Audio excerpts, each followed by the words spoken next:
അഭിപ്രായങ്ങൾ തുറന്നു പറയുന്ന നടിയാണ് മഞ്ജു പത്രോസ്. ടെലിവിഷനിലും സിനിമകളിലും സജീവ സാന്നിധ്യമായ മഞ്ജു പത്രോസ് തൻ്റെ ജീവിതത്തെക്കുറിച്ച് തുറന്ന് സംസാരിക്കാറുണ്ട്. ഓവറിയും ഗർഭപാത്രവും നീക്കം ചെയ്ത ശസ്ത്രക്രിയയ്ക്ക് ശേഷം താൻ നേരിട്ട ശാരീരിക മാനസിക ബുദ്ധിമുട്ടുകളെക്കുറിച്ച് സംസാരിക്കുകയാണ് മഞ്ജു ഇപ്പോൾ. ശസ്ത്രക്രിയ തന്നെ വല്ലാതെ ബാധിച്ചെന്ന് മഞ്ജു പത്രോസ് പറയുന്നു. എൻ്റെ അമ്മച്ചിക്ക് ഒരു സമയത്ത് ഭയങ്കര ദേഷ്യമായിരുന്നു. എൻ്റെ അമ്മച്ചിയുടെ യൂട്രസും ഓവറിയും റിമൂവ് ചെയ്തതാണ്. ഞങ്ങൾ വിചാരിച്ചത് അമ്മച്ചിക്ക് വട്ടാണെന്നാണ്. നിസ്സാര കാര്യങ്ങൾക്കൊക്കെ ദേഷ്യപ്പിക്കിടും. എനിക്ക് വന്നു കഴിഞ്ഞപ്പോഴാണ് മൂഡ് സ്വിങ്സിൻ്റെ കാര്യം മനസ്സിലായത്. അമ്മച്ചി സപ്ലിമെൻറ്റ്സ് ഒന്നും എടുത്തില്ല. ഭയങ്കര കച്ചവടമാണ് ഇവിടെ നടക്കുന്നത്.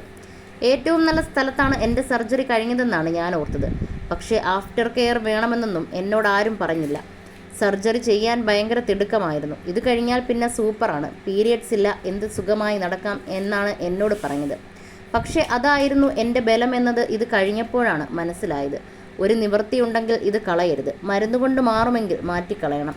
കാരണം അതിനുശേഷം അനുഭവിക്കും. ഇപ്പോൾ ഞാൻ വിയർക്കുന്നുണ്ട്. സപ്ലിമെൻറ്റ്സ് എടുത്തിട്ടും എനിക്കെൻ്റെ ചൂട് കൺട്രോൾ ചെയ്യാൻ പറ്റുന്നില്ല.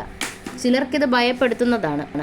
ഇനിയെങ്കിലും എന്നെപ്പോലുള്ള സ്ത്രീകൾ മണ്ടത്തരത്തിൽ പോയി ചാടരുത്. അഥവാ റിമൂവ് ചെയ്താലും ആഫ്റ്റർ കെയർ ചെയ്യണം. ഹോർമോൺ ട്രീറ്റ്മെൻറ്റ് എടുക്കണം. ഡോക്ടർമാർ ഇത് പറഞ്ഞു തരുന്നില്ല. എടുത്ത് കളഞ്ഞോ ഇനി പൊയ്ക്കോളാനാണ് പറയുന്നത്. അങ്ങനെയല്ല, നമ്മുടെ ബോഡി നിന്ന് പോയി. ഒന്ന് പൊട്ടിച്ചിരിക്കാൻ പറ്റിയിട്ടില്ല എനിക്ക് ആ സമയത്ത്. എന്തിനാണ് ദേഷ്യപ്പെടുന്നതെന്ന് എനിക്കറിയില്ല. വഴിയിൽ കൂടെ ആരെങ്കിലും നടന്നു പോകുന്നത് കണ്ടാലും ഞാൻ കരയുന്നു. ഒരു ദിവസം രാത്രി എന്തിനാണെന്നറിയാതെ സങ്കടം വന്ന് ജനലിൻ്റെ കമ്പിയിൽ പിടിച്ചിരുന്ന് കരഞ്ഞു. മഴക്കാർ കണ്ടാൽ ആദി വരുന്നു. നമ്മുടെ ബോഡി വർക്ക് ചെയ്യുന്നത് ഹോർമോൺസ് കൊണ്ടാണ്. ബെഡിൽ പോലും ഹോർമോൺ ഇല്ലാതെ നമുക്കൊന്നും ചെയ്യാൻ പറ്റില്ല. അതൊന്നും ഇവിടെ ആർക്കും അറിയില്ല. ആരും പറഞ്ഞു കൊടുക്കുന്നില്ലെന്നും മഞ്ജു പത്രോസ് ചൂണ്ടിക്കാട്ടി. മുറിച്ചെടുത്ത് മാറ്റാൻ എല്ലാവരും ഉണ്ട്. കാരണം 2 ലക്ഷം രൂപ കിട്ടും. ക്യാൻസർ വരില്ല, എടുത്ത് കളഞ്ഞോ എന്ന് പറഞ്ഞ് പ്രോത്സാഹിപ്പിക്കുകയാണ് ഹോസ്പിറ്റലുകൾ. ഭയങ്കര കച്ചവടമാണിതെന്നും മഞ്ജു പത്രോസ് പറയുന്നു.